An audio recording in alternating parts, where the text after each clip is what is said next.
ইন্নাকা উলিতা মুবাররান মিন কুল্লি আইব কাআন্নাকা খুলিকতা কামা তাশা ওয়া দাম্মাল ইলাহু ইসমান নবী বিইসমিহি ইযা قال في الخمس المؤذن نشهد وشق له ليذله فذو العرش محمود وهذا محمد একবার জোরে বলা যাবে কি ইয়া রাসূলুল্লাহ। শায়ের রাসূল আমার নবীর শান গাইতেন সন্ধ্যা সন্ধে। শায়ের রাসূল কাওয়া কণ্ঠের বিরুদ্ধে ওয়াজ করে। কাওয়া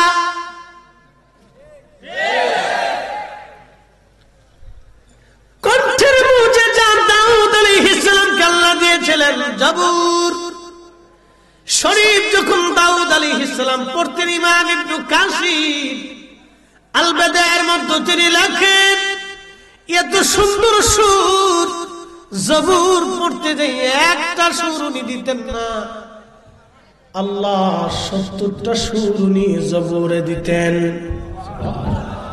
আস্তে হয়ে গেল না সুবহানাল্লাহ। ৭০টা সুর উনি দিতেন। একই তেলাওয়াতে ৭০টা সুর আসতো। সুরের এত মোহনা। এখন তোরা মাইক টাইক হইছে আন্ডার গান্ডার বান্ডার কত কিছু, ল্যাপটপ জ্যাপটা এটা টান দেয়, এটা ছোড়া দেয়, এটা লুটা দেয়, হ্যাঁ কত সিস্টেম এখন হইছে। দাউদ আলাইহিস সালামের কোন সিস্টেম লাগতো না। এত সুন্দর লাহার, এত সুন্দর সুর আল্লাহ তারে দিয়েছিলেন।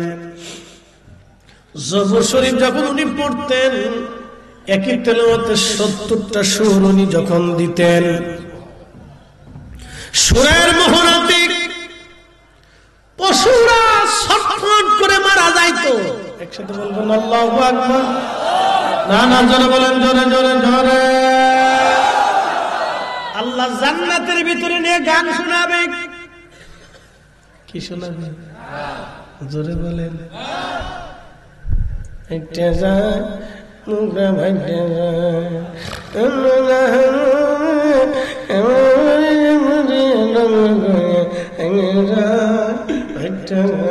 এটা শুনাইব না।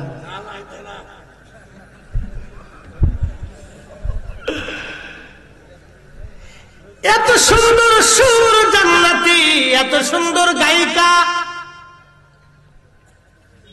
পুরুষে জান্নাতে গান গাবে না, হুর এত সুন্দর হুর জান্নাতে গান গাবে রে। যারা পৃথিবীতে একটু থুতু নিক্ষেপ করলে তাবা পৃথিবী থুতুর সুঘ্রাণে সুঘ্রাণময় হয়ে যাইত।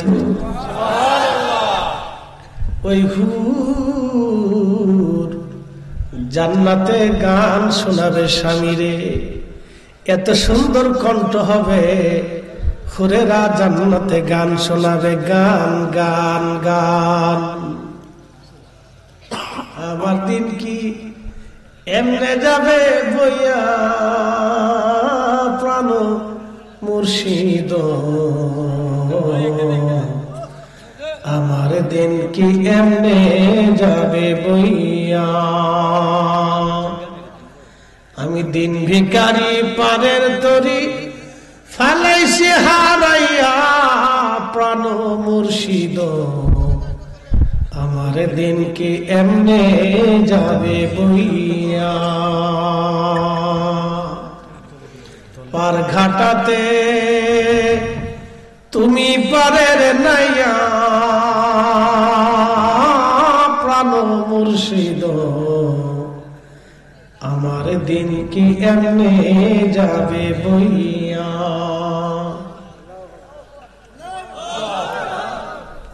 লাগে মুর্শিদ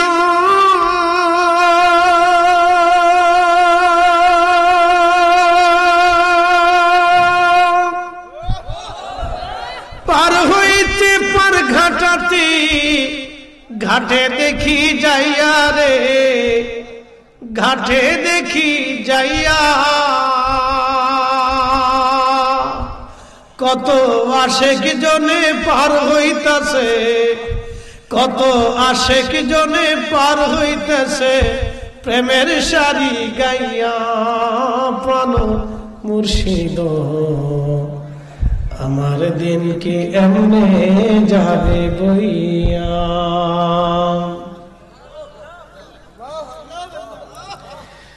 সামান্য সুরে আপনাদের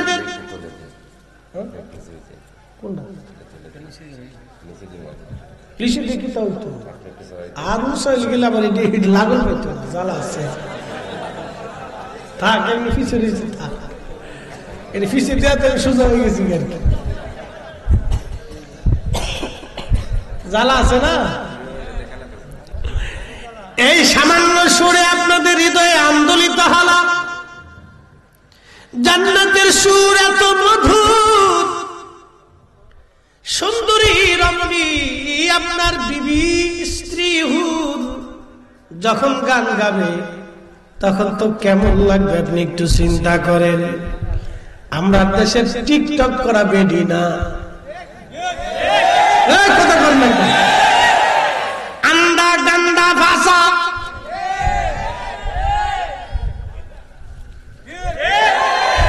তোরা হাসুস কে কথা খারাপ কইছি, আন্দা গান্দা ভাষা গন্ধ,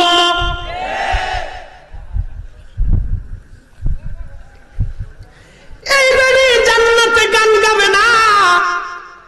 যাদের থুতু পৃথিবীতে আসছে সারা পৃথিবী সুগন্ধে মাতোয়ারা হয়ে যাইতো, এমন রমণী আপনার স্ত্রী হবে যারা সতী সাধবী পবিত্রা হবে। পৃথিবীর কোন চোখ কোনদিন দেখে নাই, হৃদয় কোনদিন উদ্ভাবন করে না, এত সুন্দর হবে তারা। দাউদ আলাইহিস সালাম জান্নাতের ভিতরে, দাউদ নবী জবুর শরীফ পড়তেন, সুরের মোহনায় পশুরা মারা যাইতে এত কণ্ঠ ছিল আল্লাহ। কিয়ামতের ময়দানে দুনিয়াতে যত কারি হবে সব কারীরা কিয়ামতের ময়দানে উবাই ইবনে কাব রাদিয়াল্লাহু আনহু পিছনে দাঁড়াইয়া হাসরের ময়দান কায়েম হবে। দুনিয়াতে যত ন্যায় বিচারক, পৃথিবীতে যারা ন্যায় বিচার করছে, ন্যায় বিচার যারা করছে, কিয়ামতের ময়দানে হযরত ওমরের পিছনে তাদের জায়গা হয়ে যাবে।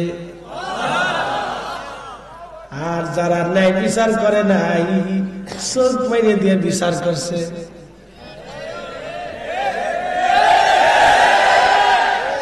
আমার ফোন দিয়ে কাকা কাকা কাকা কাকা কাকির কাছে নিয়ে এসেছি। ওরে শয়তান, কি কথা কন না কে? এই বিচার যারা করছে রে তাদের জায়গা হবে ফেরাউনের সাথে। ও ফেরাউন কাকুর সাথে তার জায়গা হবে। দুনিয়াতে যারা ন্যায় বিচার করছে তাদের জায়গা হবে হযরত ওমর রাদিয়াল্লাহু আনহুর সাথে। দুনিয়ার সব আশিক রাসূলদের জায়গা হবে হযরত বেলাল রাদিয়াল্লাহু আনহুর সাথে।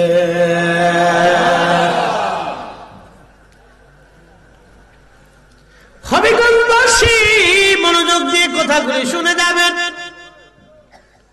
পৃথিবীর সব জাহিদ ওলি যারা ছিলেন কিয়ামতের ময়দানে হযরতে আবু যর গিফারি রাদিয়াল্লাহু আনহুর সাথে তাদের জায়গা হবে। বলে হুজুর কারণ কি? আবু যর গিফারির জীবন তো জানি না, কেন তার সাথে যারা জাহিদ ওলি ছিল তাদের জায়গা হবে, কারণ কি? সাহাবীদের মধ্যে একজন সাহাবী, তিনি আবু যর গিফারি, তিনি মুজাহাদা করেছিলেন, দুনিয়া বিরাগী সাহাবী ছিলেন। তিনি নির্জনে নিবৃতে একাকী আল্লাহর ইবাদত করে সারা জীবন তিনি কাটিয়েছিলেন। এই জন্য দেখবেন দুনিয়ার যত ওলিরা অনেক সময় দুনিয়া বিরাগী হইয়া তারা জঙ্গলে যাইয়া পাহাড়ে পর্বতে নীরবে নিবৃতে আল্লাহর ইবাদতে তারা দিন কাটাইতো। কথা বলেন ঠিক কিনা?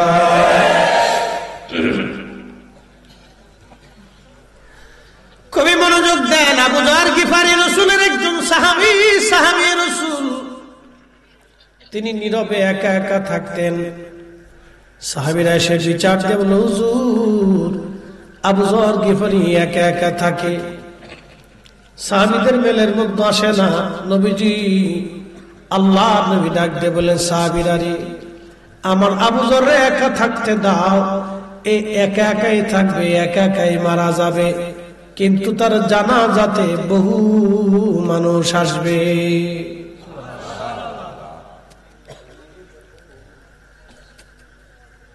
আল্লাহ নবীর ইন্তেকালের পরে সাহাবী রাসূল চলে গেলেন নীরবে মরুভূমির মধ্যে, একটা মরুদ্যানের ভিতরে তিনি কাটান স্ত্রী সঙ্গে মাত্র। একটা জুব্বা দিয়ে আবু যর গিফারীর বছরের পর বছর চলে গেল। আহা, কোনদিন খাইতেন, কোনদিন না খেয়ে থাকতেন, একটা খেজুর খেয়েও দিন পার হয়ে গেছে। আবু যর গিফারীর ইন্তেকালের সময় ঘনায় গেল। তার স্ত্রী বসে বসে কাঁদে আর বলে, স্বামী রে, আপনার খেদমত আমি জীবনে বহু বছর নীরবে মরুদ্যানে মরুভূমির ভিতরে কাটাইলাম। স্বামী গো, আজ আপনি অসুস্থ, মারা যাবেন, আল্লাহর দিদারে চলে যাবেন। স্বামী আমার, আপনি চলে যাওয়ার পরে আপনার কে দাফন করবে, কে কাফন করবে? কাফনের কাপড়ই বা কোথায় আমি পাবো? আমি মহিলা মানুষ, কি করে আপনার কবর খনন করব? কি করে আপনার জানাজা দিব এই মরুভূমির ভিতরে? আমি কি করে মানুষ জোগাড় করব গো স্বামী? কি আমি করব? আপনি কিছুই বলে গেলেন না।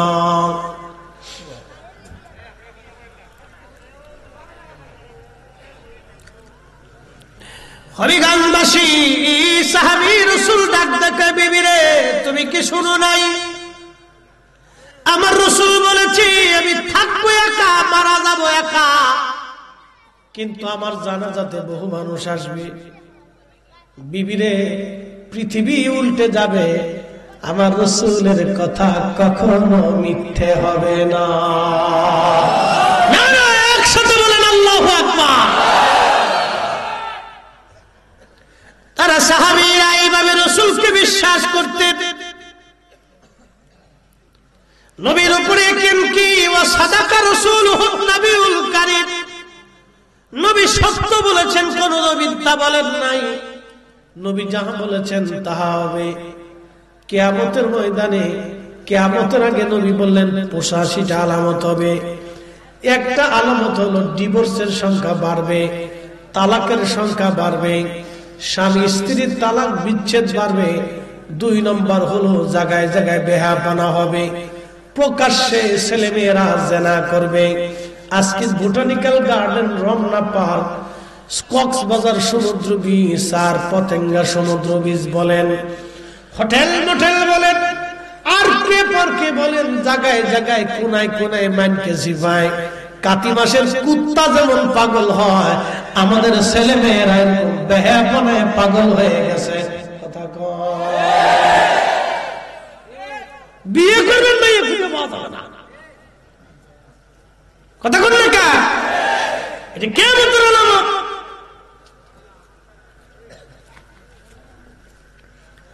প্রকাশ্যে যুবক যুবতীরা জেনা করবে। মাঝে মধ্যে দেখা যায় মোটর সাইকেলের পিছনে জন্ডিস। আমরা গাড়ি চালাইতে পারি না। আমার ঢাকা থেকে যাত্রাবাড়ি থেকে মাওয়া পর্যন্ত বিশ্ব রোড করে দিয়েছে সরকার, পদ্মা সেতুর লাইন। বাপরে বাপ, ইউরোপের মতো রাস্তা। রাত্রিবেলা বলে পিছনে জন্ডিস, সামনেরটা বেড়া না পিছনেরটা বেড়া বোঝা যায় না। সামনেরটারও প্যান, পিছনেরটারও প্যান, কিন্তু মাঝে মাঝে চুল দেখলে বোঝা যায় পিছনেরটা জন্ডিস আর সামনেরটা মন্ডিস। অবস্থা খুব ভয়াবহ। এটা কিয়ামতের আলামত। কথা কোন লেখা? কিয়ামতের আলামত। চলতেছে রানিং রানিং। ইমান রাখা দুষ্কর। ওদের জ্বালা গাড়ি চালান যায় না পদ্মা সেতুর রাস্তায়। Boom boom boom boom boom. ও বাপ চিনে না, খালু চিনে না, মুরব্বী চিনে না, উস্তাদ চিনে না, হুজুর চিনে না, কিচ্ছু চিনে না। কিয়ামতের আলামত। কিসের আলামত? আহা, কি কঠিন হচ্ছে দেখেন। ওই মহিলার পেট থেকে যা বেরোবে ও আসি কিছু, ও পেটের থেকে যা বেরোবে ও তো আন্দা গান্দা ফাঁসা। 2 নম্বর প্রোডাক্ট। প্রোডাক্ট কিন্তু 1 নম্বর না, মাল 2 নম্বর। আমি ঠিক বললেও ঠিক, না ঠিক বললেও ঠিক, আমি যেটা বলছি এটাই ঠিক। তালাশ করে দেখেন 2 নম্বর মাল, মেড ইন ইন্ডিয়া, সিঙ্গাপুর, হ্যাঁ, মেড ইন চায়না। যা দিদি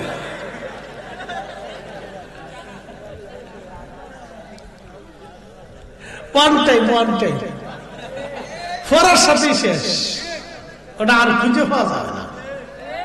কিয়ামতের আলামত। যারা বলেন কিসের আলামত? আমার রাসূলের কথা মিথ্যা হবে? কথা বলেন মিথ্যা হবে? সত্যটাই সত্য, ঠিক কিনা? জীবনে মিথ্যা বলেন, যাহা বলেছেন সত্য বলেছেন। হবিগঞ্জবাসী মনোযোগ দিয়ে শুনিয়া যান। আহা, নবী সাহাবী ডাক দেখে, বিবি রে তুমি কি শোনো নাই? রাসূল বলেছেন, আল্লাহ নবী বলেছেন, আমি একা একা থাকবো, নীরবে নিভৃতে থাকবো। আমি মারা যাবে একা, কিন্তু আমার জানাজায় বহু মানুষ আসবে।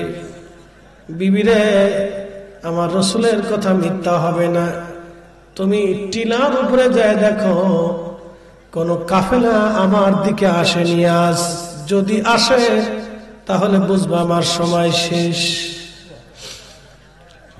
স্ত্রী দৌড়ায় চলে যায়, টিলার উপরে তাকায় দেখলেন বহু দূরে একটা কাফেলা ধেয়ে ধেয়ে আসে।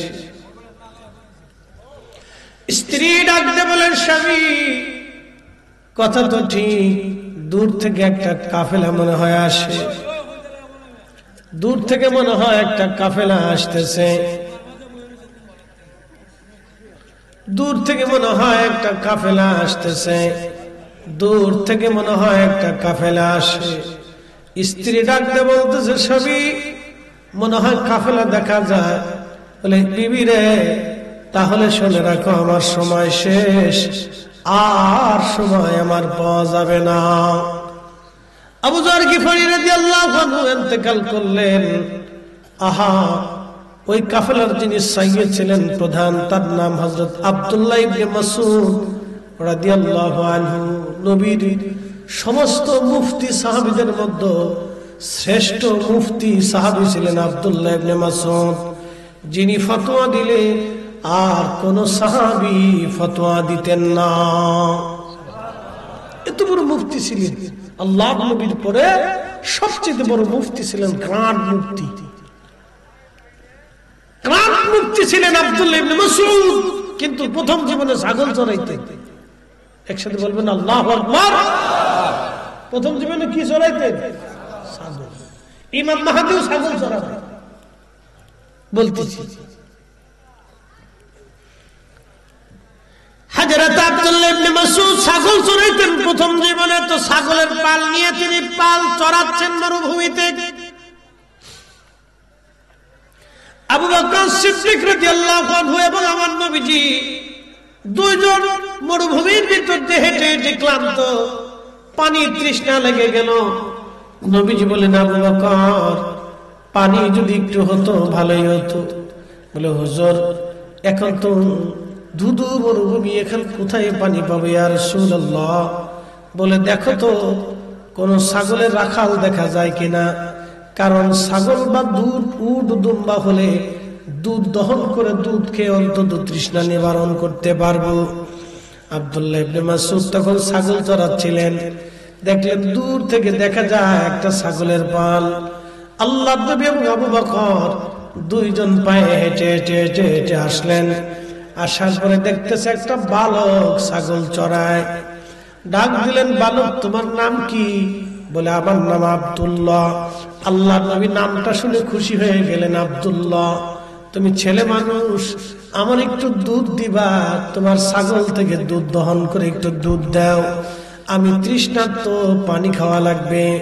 আব্দুল্লাহ ইবনে মাসউদ ডাক দিয়ে বলতেছেন, আপনি কে? আপনাকে চিনি না, তবে আমি আপনাকে দুধ দেব না, কারণ ছাগলের মালিক আমি না, আমি রাখাল মাত্র, মালিকের অনুমতি ছাড়া আমি দুধ দিতে পারবো না। একবার জোরে বলা যাবে কি মারহাবা? তেলের গাড়ি তেলে চলি,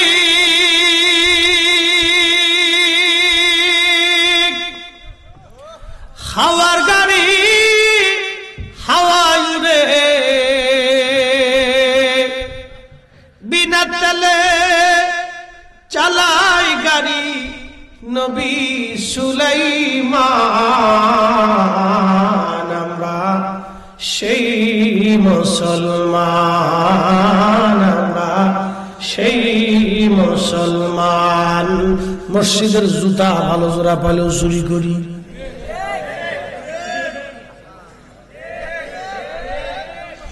মাহফিলের জুতা ভালো হলেও চুরি করি, তাবারকে এক টুপলার জায়গা 3 টুপলায় ঢুকাই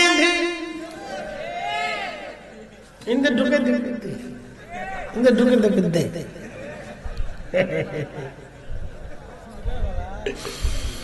যে মসজিদে জুতা চুরি করে ওরা যদি আপনি অর্থমন্ত্রী বানান, শেষ। কথা বল লাগে না, কি হবে? শেষ শেষ। স্বাধীনতার পর থেকে এই পর্যন্ত বাক্স খালি। কি কথা বল না কেন? যেই লঙ্কায় যায় সেই রাবণ হয়ে যায়। ঠিক আসতে গেলেন কে? জোরে বলেন।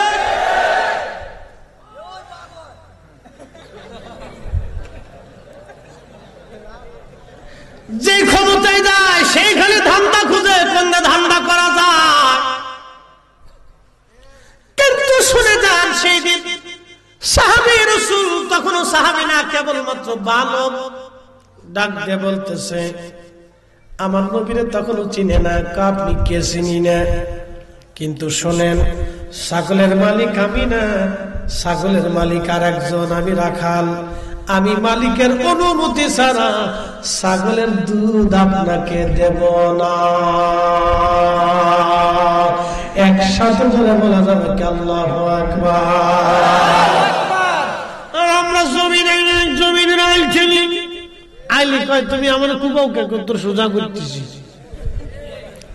সোজা করতে করতে এক হাত আইল দিয়ে কাটতে কাটতে সাইন্সি বানাই ফেলছি। আইল ছিল তো না, এটা আইল না, লাইল না, খাইল না, পাইল কি কিছু বোঝা যায়? ঠেলতে ঠেলতে আইলের জাল শেষ। আমি দেশে গেছি, আমি তো জমি জমা দেখার সুযোগ নাই।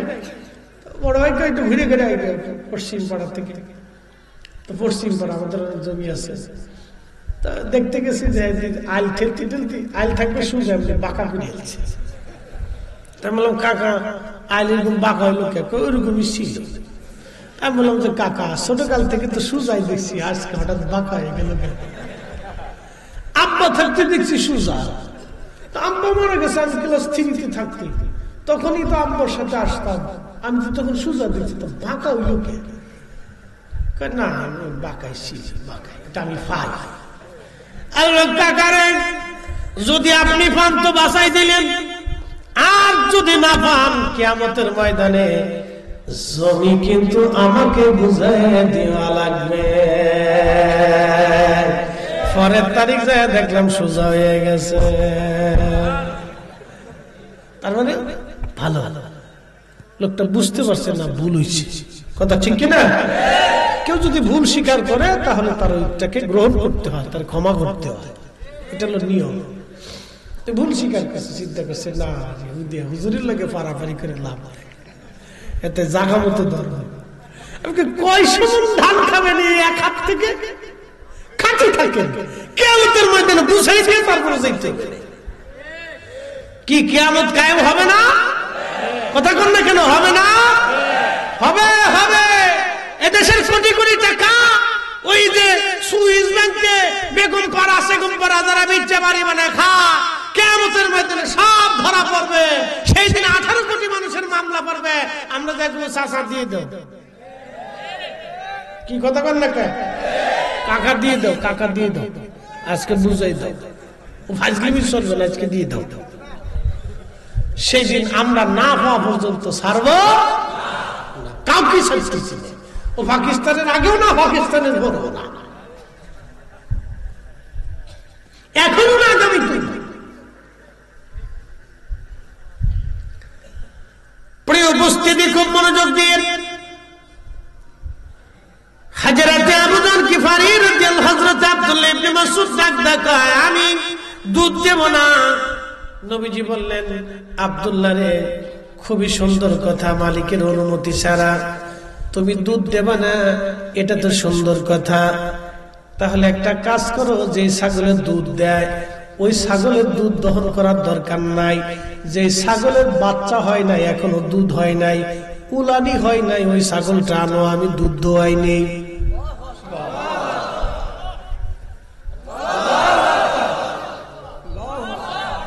চুপচাপ বই রয়েছে বুড়া মানুষের মতো, তোদের এই বয়সে জোরে সুবহানাল্লাহ কও, আরো জোরে। খাওয়ার আসেনি, আমরা দেশের লোকজনে কম, তুমি তো রাসূল তোমার মতো, তুমি পাড়ার দুধ দোয়া যা। কি কথা বল না, তুই যদি ভারত তো পাড়ার দুধ দোয়া, ভারত কথা খারাপ কইছি? পাড়া কি কোনো গালি? যেটা বিশেষ কাটে না, এটা ফাটা হয়ে যায়, এটা অটোমেটিক ফাটা হয়ে যায়। আগার কাশি দেগার পাড়া তোলালো, তবু পাড়ার ভব খাসলাত না গেল। এর অর্থ হলো, যার যেরকম খাসলাত সে ওই খাসলাতেই থাকে, খাসলাত তার পরিবর্তন হয় না। কয়লা ধুইলে ময়লা যায় না। ওই যে বেচরিত্র, যেটা বেহাইয়া নজদি হয়ে গেছে, হাজার দলিল দিলেও সে মানবে না, বুঝবে না। কথা কোন ঠিক কিনা?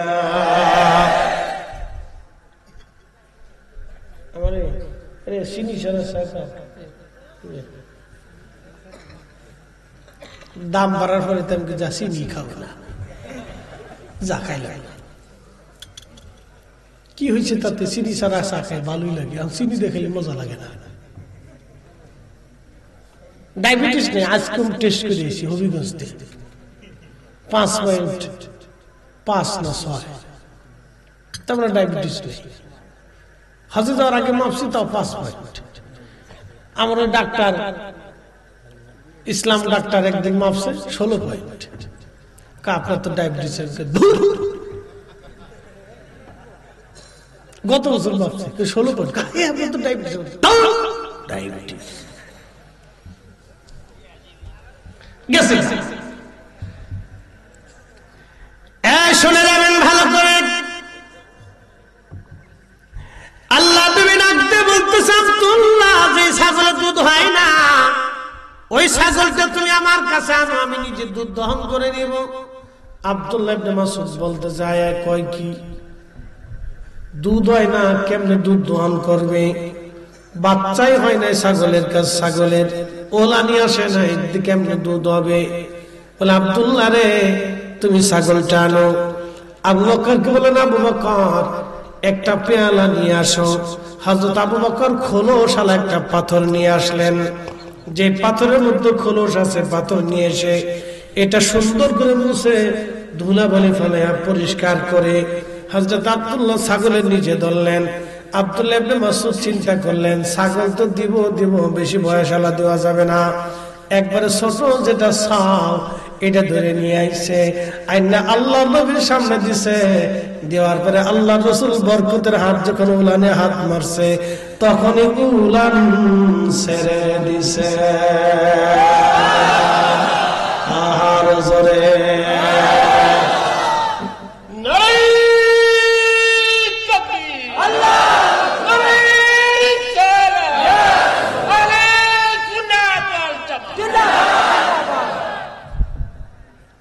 মাইক লাগে না, বাপরে বাপরে গলারে। এরকম যদি 500 লোকে এক লোকে শিক্ষা দেয়, সামনে মাঠ ফাঁকা, ক্লিয়ার? কি কথা বলেন না? শয়তান পর্যন্ত দূরে। বাপরে বাপ, ওমরের দল এসে গেছে। আল্লাহ গলার আরো বরকত দিয়ে দিই, বলে না। হযরত আব্দুল্লাহ ইবনে মাসউদ রাদিয়াল্লাহু আনহু দেখে নবীজি হাত মুবারক দিলেন, ওলাদ ছেড়ে দিয়েছে। আল্লাহর নবী দুধ দহন শুরু করে দিয়েছে, বিসমিল্লাহ বলে টান দিয়েছে। দুধ একবারে দহন করতে করতে করতে করতে পাথরের খোলস ভরে গেল। আবু বকরকে বললেন, আবু বকর পান করো। বিসমিল্লাহ বলে শুরু। এই মুজিজা দেখার পরে তার হৃদয় উথাল পাতাল হয়ে গেল। হায় হায়, দেখলাম কি লোকটাকে। পরে সে আব্দুল্লাহ কালেমা পড়লেন। শুধু আব্দুল্লাহ থাকেন নাই, এই উম্মতের শ্রেষ্ঠ মুফতি হয়েছিলেন আব্দুল্লাহ ইবনে মাসউদ। তিনার ছাত্রের নাম হযরত ইমাম ইব্রাহিম নখী। তিনার ছাত্রের নাম আমাদের মাযহাবের ইমামুল আযম আবু হানিফা রাহমাতুল্লাহি আলাইহি। তিনার উস্তাদ ইব্রাহিম নখী, তিনার উস্তাদ হযরত আব্দুল্লাহ ইবনে মাসউদ, তিনার উস্তাদ রাহমাতুল লিল আলামিন, তিনার উস্তাদ রব্বুল আলামিন। আরে সেই ইমাম আবু হানিফা তিনি বলেছেন তারাবির নামাজ ৮ রাকাত। আর আমার দেশে ওরা কারা তারাবি বানাইছে? সেই ইমাম আবু হানিফা তিনি বলছেন তারাবি ২০ রাকাত। আমার দেশে ওরা কারা যারা তারাবি বানাইলো ৮ রাকাত? তার মানে ওরাই হলো অরিজিনাল সালাত। হাত উঁচা করে বলেন, আর জোরে, জোর হয় না কেন? জোরসে বলো। সুনার ঘরের সুনা নামাজ সুরা, জুতা সত্য ১০০, নামাজ হলো মারাত্মক। সাচ্চে মুসলমান ওরা নামেই মুসলমান। ইমানদারের ইমান নিয়ে করছে যারা খেলা, ওরাই তো আসলে এজিদেরই চেলা। ওরা আবার কয় এজিদ রহমাতুল্লাহ আলাইহি। এজিদের নামে কি দোয়া হবে না লানাতুল্লাহি আলাইহি? তার জন্য লানত দিতে হবে। ও কাফেরের চাইতে নিকৃষ্ট। কথা বলেন ঠিক কি না? ইন্নাল মুনাফিকিনা ফিদ দারকিল আসফালি মিনান নার। সাচ্চে মুসলমান ওরা নামে মুসলমান। ইমানদারের ইমান নিয়ে করছে যারা খেলা, ওরাই তো আসলে এজিদেরই চেলা। দাড়ি টুপি পাগড়ি আছে দেখতে মাওলানা, ভিতরে নাই নবী প্রেম ইয়াজিদে ভরা।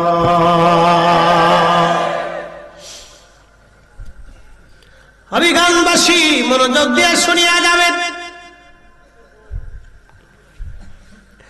হযরত আব্দুল্লাহ ইবনে মাসউদ তিনি বিরাট একটা কাফেলা নিয়ে রাস্তা দিয়ে যাওয়ার সময় তিনি আবু যর গিফারির খবর পাইলেন। কাছে গেলেন, তিনি ইন্তেকাল হয়েছেন। তিনি গোসল করাইলেন, কাফন দাফন পড়াইয়া আরো অনেক সাহাবী এবং তাবি সহ তিনি ওইখানে কবর খনন করলেন। হযরত আবু যর গিফারি রাদিয়াল্লাহু আনহুর কবর দিলেন, জানাজা হলো। নবী বলেছিলেন, আবু যর একা একা থাকবা, একা একা মারা যাবা, কিন্তু তোমার জানাজাতে বহু মানুষ আসবে। সে আবু যর দুনিয়া বিরাগী মুজাহাদা করেছিলেন, তিনি জাহিদ ছিলেন। পৃথিবীর সমস্ত বড় বড় ওলি, জাহিদ ওলি যারা ছিলেন, তারা সবাই কিয়ামতের ময়দানে আবু যর গিফারি রাদিয়াল্লাহু আনহুর পিছনে দাঁড়াবে। তার সাথে তাদের হাসর নাসর একসঙ্গে হবে। দুনিয়ার যত বীর মুজাহিদ যোদ্ধা, বীরের যোদ্ধা যারা ছিল, কালেমার জন্য যারা জিহাদ করেছে, লড়াই করেছে, শহীদ হয়েছে, আল্লাহু আকবার, কিয়ামতের ময়দানে তারা হযরত আলী রাদিয়াল্লাহু আনহুর সঙ্গে তাদের হাসর নাসর হয়ে যাবে। একসাথে জোরে বলা যাবে কি মারহাবা। আল্লাহুম্মা সাল্লি আলা সাইয়্যিদিনা মাওলানা মুহাম্মদ ওয়া আলা আলি সাইয়্যিদিনা মাওলানা। তুমি আল্লাহর প্যারা হাবিব, তোমার তুলনা নাই কেউ আর, তোমার মতো আকাশ ভ্রমণ করেনি কোন পয়গম্বর। আল্লাহুম্মা সাল্লি আলা সাইয়্যিদিনা মাওলানা। আহা, জবান খুলে ওয়া আলা আলি সাইয়্যিদিনা মাওলানা। দুনিয়ার যত মুয়াজ্জিন কি জোরে বলেন, আরো জোরে। মুয়াজ্জিনের ফজিলত জানেননি? কিয়ামতের ময়দানে কোটি কোটি কোটি কোটি মানুষ মাহশরে দাঁড়ায় যাবে, সবার মাথার উপরে থাকবে মুয়াজ্জিনের মাথা। সব মাথা থেকে সবার উপরে থাকবে মুয়াজ্জিনের মাথা। মুয়াজ্জিন মুয়াজ্জিন মুয়াজ্জিন, সমস্ত মুয়াজ্জিনদের সাইয়্যিদ যিনি, তিনি আশিক রাসূল হযরত বেলাল রাদিয়াল্লাহু তাআলা আনহু। শুধু এই কালেমার জন্য এত পরিমাণে তিনি কষ্ট করেছিলেন, অন্য কারো নসিবে এমন কষ্ট হয় নাই।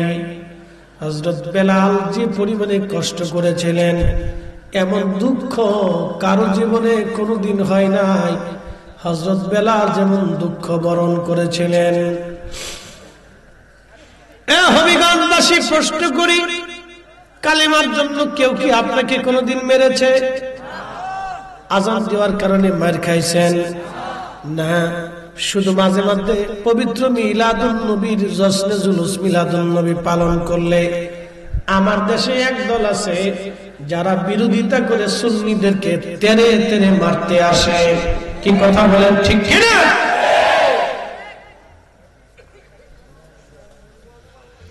হ্যাঁ, আমি মনে করি এটি ইশকে রাসূলের পরিচয়, ঠিক কিনা? ইশকে রাসূলের পরিচয়। হবিগঞ্জবাসী, সাহাবী রাসূল, আশিক রাসূল হযরত বেলাল রাদিয়াল্লাহু আনহু, তিনি কালেমার জন্য এত পরিমাণে মার খেয়েছিলেন। আহারে, যদি কোনোদিন মক্কা মদিনাতে যান, সৌদি আরবে যান, যে দেখবেন 45 ডিগ্রি সেলসিয়াস তাপমাত্রা, হেরেমে এসি ছাড়া ঢোকা যায় না, এসি ছাড়া বসা যায় না, এসি ছাড়া থাকা যায় না। আপনি 1 ঘন্টাও এসি ছাড়া থাকতে পারবেন না। দিনের বেলা এত প্রচন্ড গরম। সাহাবী রাসূল, আশিক রাসূলকে কাফেররা ধরে নিয়ে গেল, গলার মধ্যে রশি বেঁধে সারা মক্কার অলিগলি পাথরি রাস্তা দিয়ে তাকে টানা হলো। টেনে টেনে চামড়াগুলি খসে খসে গেল। আহারে, রাত্রি ভর তাকে পিটানো হলো, পিঠের চামড়াগুলি খসে খসে ফিনকি মেরে মেরে মেরে মেরে রক্ত পড়ত। বেলাল মাঝে মধ্যে বেহুশ হয়ে যেত আর বলতো, আহাদ আহাদ আহাদ আহাদ, আল্লাহ এক, আল্লাহ এক। হাজিরিন, আল্লাহ এক, আল্লাহ এক বলে তিনি কাঁদতেন। ও মুসলমান, পৃথিবীতে বহু ধর্ম আছে। হিন্দু ধর্মের একটা বিশ্বাস আছে, তাদের ধর্ম বিশ্বাস হলো তাদের 33 কোটি দেবতা আছে। বিদ্যার দেবতা আছে, পানির দেবতা আছে, সূর্যের দেবতা আছে, বাসের দেবতা, মাছের দেবতা, খাবারের দেবতা আছে, আকাশের দেবতা, জমিনের দেবতা, সূর্যের দেবতা, সাগরের দেবতা, নগরের দেবতা, পাহাড়ের দেবতা, তাদের দৃষ্টিতে এরকম অনেক দেবতা। দেবতা করতে করতে 33 কোটি দেবতা হলো। তাদের ধর্মের আর একটা বিশ্বাস হলো ভগবান দুনিয়াতে যারা ভালো কাজ করবে, মৃত্যুর পরে ভগবান তাদেরকে আবার পৃথিবীতে পাঠাবে, পাঠাইয়া তাদেরকে রাজা বাচ্চা জ্ঞানী গুণী আমি ওমরা বানাবে। আর যদি দুনিয়াতে কেউ খারাপ কাজ করে চলে যায়, তাহলে ভগবান তারে আবার কুত্তা শিয়াল বিলাই কুত্তা করে দুনিয়াতে পাঠাবে। এটা হলো তাদের ধর্ম বিশ্বাস। কিন্তু আমাদের ধর্ম বিশ্বাস হলো আল্লাহ এক। খ্রিস্টানদের ধর্ম বিশ্বাস হলো আল্লাহ আছে, আল্লাহর স্ত্রী আছে, আল্লাহর ছেলে আছে, মেয়ে আছে। ইহুদিদের বিশ্বাস হলো আল্লাহ আছে, আল্লাহর স্ত্রী আছে, ছেলে আছে, মেয়ে আছে। আর আমরা মুসলমানদের বিশ্বাস আমার আল্লাহ এক, আমার আল্লাহ এক, লা ইলাহা ইল্লাল্লাহ, আল্লাহ ছাড়া আর কোনো মালিক নাই, খালিক নাই। কথা কোন ঠিক কি না? তুমি রহমান, তুমি মেহেরবান, তুমি রহমান, তুমি মেহেরবান। অন্ধ গাহে না শুধু তোমারি গুণগান, অন্ধ গাহে না শুধু তোমারি গুণগান। বুঝে বুঝে না তবু শান, তুমি রহমান, তুমি মেহেরবান। আল্লাহ কয়জন? জোরে বলেন।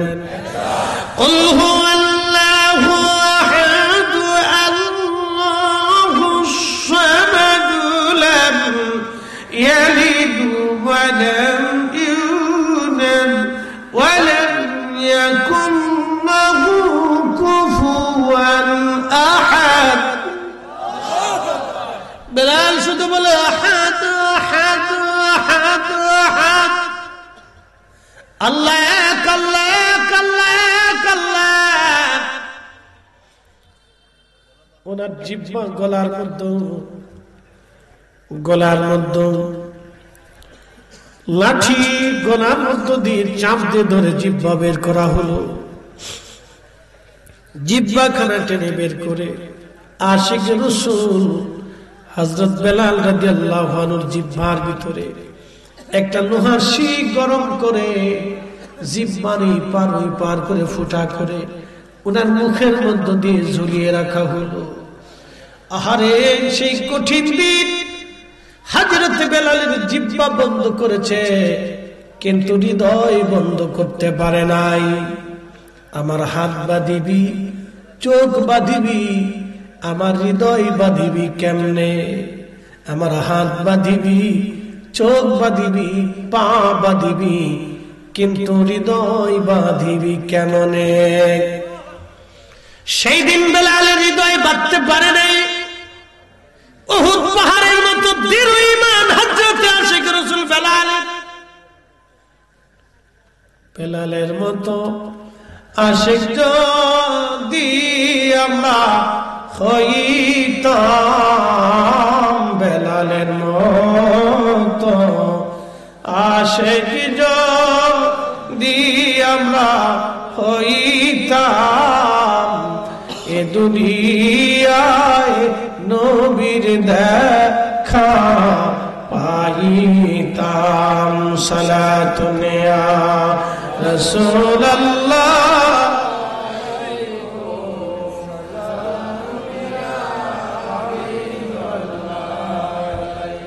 সালাতুন ইয়া রাসূলুল্লাহ।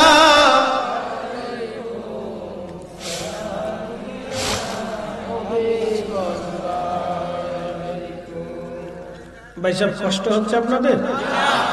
বেশি লম্বাও করবো না, একবারে শেষ পর্যায়ে চলে আসছে। একটু দিলটাকে নরম করে দিয়ে দেখেন, দিলটাকে একটু নরম করে দিয়ে দেখেন সেই দিনটা কত কঠিন ছিল। এবছরে আমি হজে সবচেয়ে হজের ইতিহাসে বেশি গরম এই বছর পড়ছে। শুধু গরমে হাজি মারা গেছে 7 থেকে 8 হাজার, শুধু গরমে। আমার চোখের সামনে আরাফাতে এক মিশরি হাজি ছটফট করে মরে গেল হিট স্ট্রোকে, সহ্য করতে পারে না হিট স্ট্রোকে। আল্লাহু আকবার, এমন গরম, শুধু পানি আর পানি লাগে। আমি আরাফাত থেকে আমরা হাঁটা শুরু করলাম, চিন্তা করলাম গাড়িতে চড়ে হজ করব না, হেঁটেই হজ করব। কারণ আরাফাতের ময়দানে হাজি যখন উপস্থিত হয়, আল্লাহ, আমি নিজে নিজে আরাফাতে হাজিদেরকে নিয়ে দোয়া করেছি। হাজিরা এমন ভাবে কান্না করে, আরাফাতের মাঠে এমন কান্না কোথাও হয় না।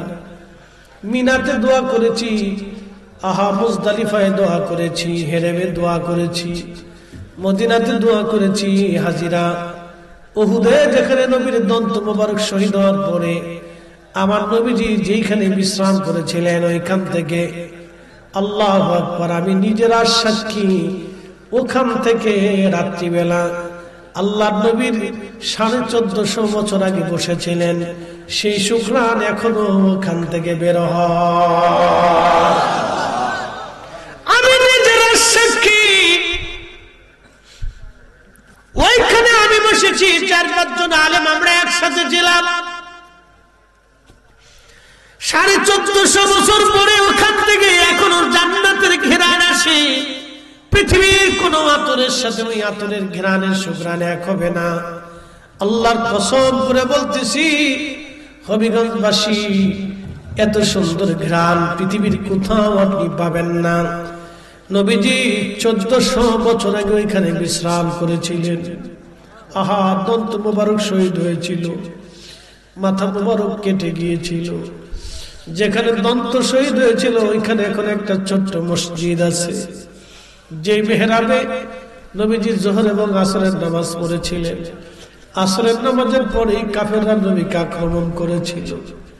কঠিন কষ্টের সেই দিন উহুদ পাহাড় নবীকে আশ্রয় দিয়েছিল। নবীজি বলতেন, উহুদ আমারে ভালোবাসে, আমি রাসূল উহুদ রে ভালোবাসি। আলা বাবিন মিন আবওয়াবিল জান্নাহ, উম্মত রে, জান্নাতের দরজাতে বড় উহুদ রে তোমরা দেখতে পারবা। শুধু নবী ভালোবাসার জন্য একটা পাহাড় জান্নাতে চলে যাবে, উহুদ। যদি কোনদিন জান্নাতি পাহাড় দেখতে চান, উহুদের দিকে তাকায় দেখবেন সে জান্নাতের পাহাড়। উহুদের দিকে তাকায় দেখবেন সে রাসূলকে ভালোবাসতো, আমার নবী উহুদরে ভালোবাসতো। ভালোবাসা, ভালোবাসা।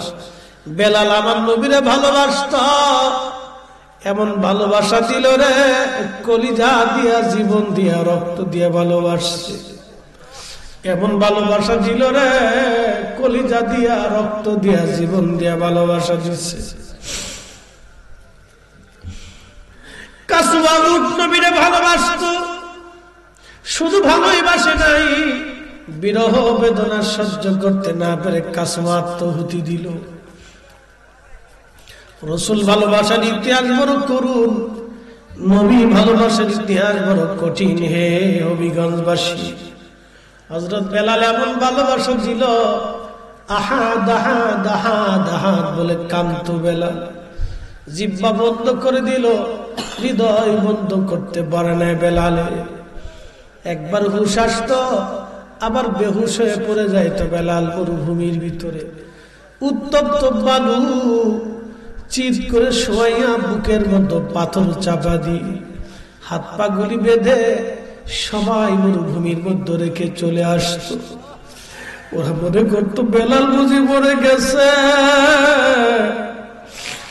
কিন্তু নবীর আশিক তখনও মরে নাই। আল্লাহ কোন রকম দম আসতো, কলিজা জিহ্বা গুলি শুকায়া পানি চিরচির হয়ে আসতো। পানি দিত না, কঠিন তৃষ্ণায় বেলাল আহাদ আহাদ বলে কাঁদতে থাকতো। আর বলতো, আল্লাহ এক, আল্লাহ এক, আল্লাহ এক, আল্লাহ এক। হিজরত করে বেলাল চলে গেল মদিনাতে, নবীজি চলে গেলেন। আজান প্রবর্তন হলো, আজান আসলো। নবীজি ডাক দেয়া বললেন, সাহাবীরা রে, আমার বেলাল রে ডাকো। লাব্বাইক ইয়া রাসূলুল্লাহ। আজকে থেকে তুমি আজান দিবা, আমার বেলালরে আজানের বাক্যগুলি শিখায় দাও। আজানের লাহাব ফুয়ুজুত এত কঠিন ছিল বেলালের। আহা, আজান দেওয়ার সঙ্গে সঙ্গে মদিনার মানুষ পাগলপানা হইয়া মসজিদে নববীতে আইসা নবীজির পিছনে নামাজে দাঁড়াইতো। আমার নবীর ইন্তেকাল হলো, আল্লাহ, আমার নবীর ইন্তেকাল হয়ে গেল। বলছিলাম ইব্রাহিম খলিলুল্লাহর কাছে আজরাইল এসে ডাক দেখায়, বন্ধু কি বন্ধু, আপনাকে আল্লাহ নিয়ে যেতে বলেছেন, আমি জান কবজে আসছি। ইব্রাহিম ডাক দেখায়, আরে আজরাইল, আল্লাহ যা বলো, বন্ধু কি বন্ধুর জান কবজ করেনি? আজরাইল দেখ, আল্লাহ যে ইব্রাহিম খলিলুল্লাহ বলেছেন বন্ধু কি বন্ধুর জান কবজ করেনি। ইব্রাহিম ছাড়া তো আপনার আর কোনো বন্ধু নাই। আল্লাহ ডাক দেখাই, আজরাইল, আমার খলিলে দেখো, বন্ধু বন্ধুরে ডাকলে কি না আসেনি? বন্ধু বন্ধুরে ডাকলে কেন আসবে না? বলো, বন্ধুকে বন্ধুরে নেওয়ার জন্য পাঠাইছে। ইব্রাহিম ডাক দেখায়, আজরাইল, আর দেরি করো না, আমরা নিয়ে যাও। আমার নবীজির কাছে আজরাইল এসে সালাম দিল। বাবে জিব্রাইল সেই দরজা এখনো আছে, রওজা মুবারকের বাম পাশে, আপনারা যায় দেখবেন। ওই দরজা দিয়ে জিব্রাইল আজরাইল ঢুকে নবীজিকে সালাম দেয়া বলল, হুজুর, আমার সাথে আমি আজ কাশি নাই, মালাকুল মউতরে নিয়ে আসছি। যে এতিম বানায়, সন্তান এতিম বানায়, মার কোল থেকে সন্তান কেড়ে নিয়ে যায়, বাবার কোল থেকে সন্তান কেড়ে নেয়, সন্তানের সামনে থেকে বাবারে নিয়ে যায়, ডাক্তারের সামনে থেকে রোগী নিয়ে চলে যায়। হুজুর, তারে নিয়ে আসছি, আজরাইল আপনার সঙ্গে কথা বলতে চায়। নবী বললেন, বলো। বলি, ইয়া রাসূলুল্লাহ, আল্লাহ হুকুম করছে, আপনি অনুমতি যদি দেন আমি আজরাইল আপনার জান কবজ করব। অনুমতি যদি না দেন আমি আজরাইল আল্লাহর কাছে ফিরে চলে যাব। আপনার যতদিন মন চায় আপনি ততদিন উম্মতের মাঝে বেঁচে থাকবেন। আল্লাহ এইভাবে আমাকে ফরমান দিয়ে দিছে, এমন সুপ্রিম পাওয়ার কোনোদিন কেউ পায় নাই, আর কেউ পাবেও না। একবার জোরে বলা যাবে কি, ইয়া রাসূলুল্লাহ।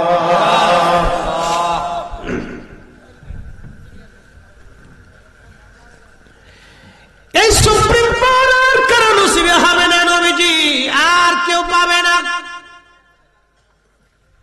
আল্লাহ নবী বললেন, আজরাইল, হুকুম কি মালিকের? বলে, হ্যাঁ।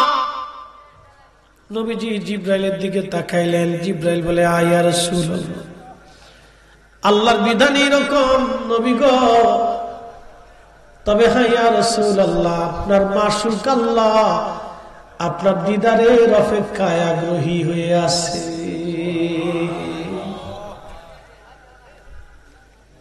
আপনি নবীর অপেক্ষায়, আমার মাশুক আমার আল্লাহ দিদারে আগ্রহী হয়ে আছে। আমি জানি প্রেমে পাগল সে তো মদিনা, প্রেমানলে পুড়ে মরি, প্রেমানলে পুড়ে মরি, ওহে রব্বানা। আমি জানি প্রেমে পাগল সে তো মদিনা।